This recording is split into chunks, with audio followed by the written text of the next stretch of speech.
آج ہم بات کریں گے ایک ایسی سلطنت کی جس نے دنیا کو تاج محل جیسا عجوبہ دیا اور 3 صدیوں تک بر صغیر کی تقدیر پر راج کیا۔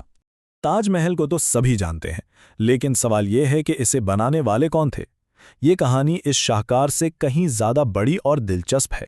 300 سال سے بھی زیادہ، یہ ایک بہت لمبا عرصہ ہے۔ مغلوں نے بر صغیر پر حکومت کی اور ایک ایسی چھاپ چھوڑی جو آج تک نظر آتی ہے۔ آئیے دیکھتے ہیں کہ یہ سب کیسے ہوا۔ تو یہ سلطنت آہستہ آہستہ نہیں بنی، اس کا آغاز تو ایک دھماکے سے ہوا تھا، ایک ایسے تکنیکی حملے سے جس نے خطے کا نقشہ ہی بدل کر رکھ دیا۔ اس سلطنت کا بانی تھا بابر، اور اس کا حسب نسب دیکھیں، ایک طرف تیمور، دوسری طرف چنگیز خان۔ جب وسطی ایشیا میں اس کے ہاتھ سے سب کچھ نکل گیا تو اس نے اپنی نظریں ایک نئی زرخیز زمین پر جمائیں، اور وہ تھا ہندوستان۔ اب یہاں بات بہت دلچسپ ہو جاتی ہے۔ بابر کی فوج تعداد میں بہت کم تھی، لیکن اس کے پاس ایک ایسا ہتھیار تھا جو فیصلہ کن ثابت ہوا، اور وہ تھی ٹیکنالوجی، توپیں، بندوقیں اور جدید جنگی حکمت عملی۔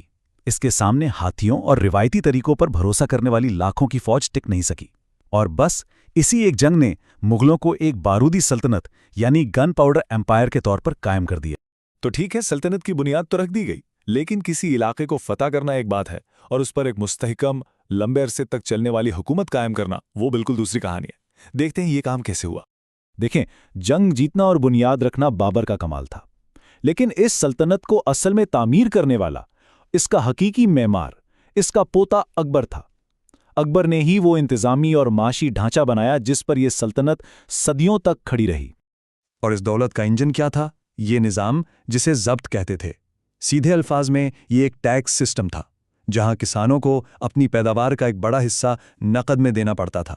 اس سے نہ صرف شاہی خزانہ بھرا، بلکہ اس نے کسانوں کو بھی مارکیٹ سے جوڑ دیا اور پوری معیشت کو ایک منظم شکل دی۔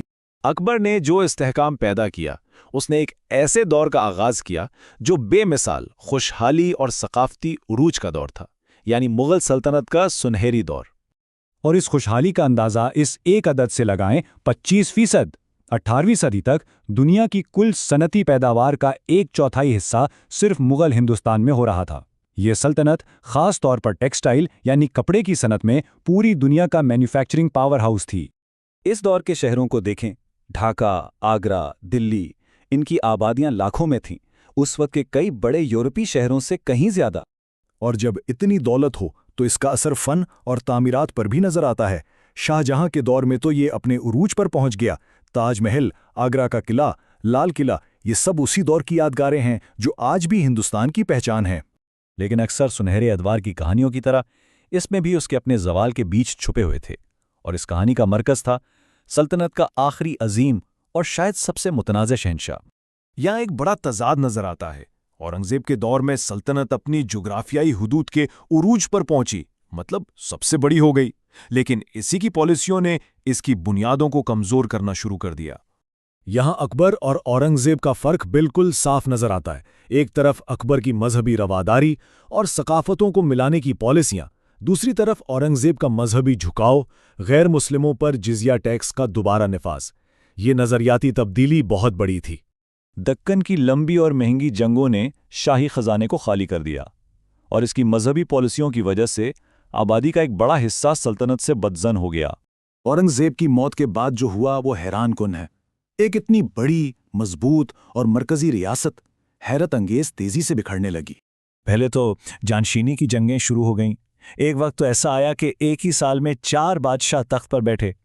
پھر باہر سے حملے ہوئے، جیسے نادر شاہ کا حملہ، جس نے دہلی کو لوٹا اور مغلوں کی عزت خاک میں ملا دی۔ آہستہ آہستہ طاقت مراٹھوں اور دوسری علاقائی طاقتوں کے ہاتھ میں چلی گئی، اور آخرکار 1857 میں انگریزوں نے آخری مغل بادشاہ کو جلاوطن کر کے اس کہانی کا خاتمہ کر دیا۔ تو زوال کی کوئی ایک وجہ نہیں تھی، یہ کئی چیزوں کا مجموعہ تھا۔ اورنگزیب کے بعد نایاہل حکمران، تخت کے لیے آپس کی لڑائیاں، خزانے کا خالی ہونا اور علاقائی طاقتوں کا ابھرنا۔ لیکن یہاں کہانی ختم نہیں ہوتی۔ سیاسی طور پر سلطنت تو ختم ہو گئی، لیکن اس کی میراث وہ آج بھی زندہ ہے اور ہر طرف نظر آتی ہے۔ چاہے وہ فن تعمیر ہو جیسے تاج محل اور لال قلعہ، یا پھر مغلائی کھانے جو آج بھی شوق سے کھائے جاتے ہیں۔ زبان کو دیکھیں، اردو کی ترقی میں فارسی اور ہندی کے ملاپ کا بڑا کردار ہے۔